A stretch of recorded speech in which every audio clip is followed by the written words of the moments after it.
সেই লকডাউন থেকেই আমাদের বাড়িতে সবজি চাষ হয়। কারণ লকডাউনের সময় অল্প একটু চাষ করতে গিয়ে অনেকটা জমি চাষ করা হয়ে গিয়েছিল। তো সেই থেকে বাড়ির চাষের সবজিটার যে টেস্ট, বাজার থেকে কিনে আনার সবজির কিন্তু সেই টেস্ট হয় না। তো সবজি চাষ যেহেতু হয়, তো সেই সবজি চাষের ছোট্ট ছোট্ট ভিডিও করে আমি তোমাদের সাথে শেয়ার করি। তো যদি মাঝে আমি ভিডিও যদি না দিই, তো অনেকেই আমায় জিজ্ঞাসা করে, কী হলো তুমি এখন আর ভিডিওগুলো দাও না? তোমাদের অনেকের কাছেই খুবই ভালো লাগে, তোমরা প্রশংসা করো, আমারও ভালো লাগে, তাই আমি ছোট ছোট ভিডিও করে আমি তোমাদের সাথে শেয়ার করি। তো প্রত্যেকদিন সকালবেলায় আমার জমিতে যেতে হয়, কারণ দেখতে হয় কোন সবজিটা একটু বড় হয়েছে। আর টাটকা টাটকা সবজি তুলেই আমি রান্না করি।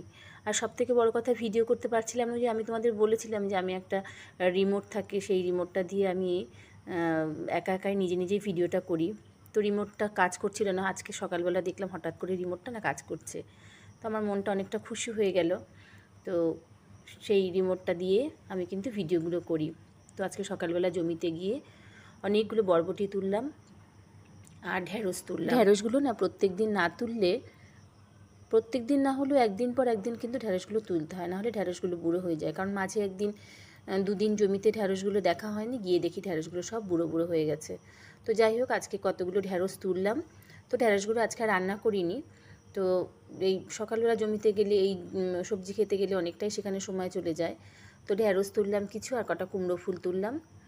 তো সেগুলো তুলে এনে তারপরে চলে গিয়েছিলাম বাজারে।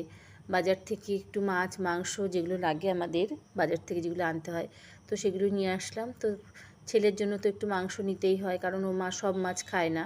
তো ছেলের জন্য একটু মাংস নেওয়া হলো, আর বললাম একটু মাছের ডিম নিতে। তো মাছের ডিম, মাংস, পাবদা মাছ আর রুই মাছ। আর রুই মাছের মধ্যে তো পেটির মাছ রাখতেই হবে, পেটির মাছ না হলে তো ছেলে পেটি ছাড়া অন্য কোনো মাছ খেতে চায় না। যাই হোক, তো আর মা যেহেতু আছে, সেই জন্য আমার একটু মা থাকলে একটু সুবিধা হয়, কারণ সব মায়েরাই তার মেয়ের বাড়িতে এসে টুকটুক করে কাজ করতেই থাকে। তো আমার মাও তার ব্যতিক্রম নয়, আমার মাও এসে টুকটুক করে কাজ করতে থাকে।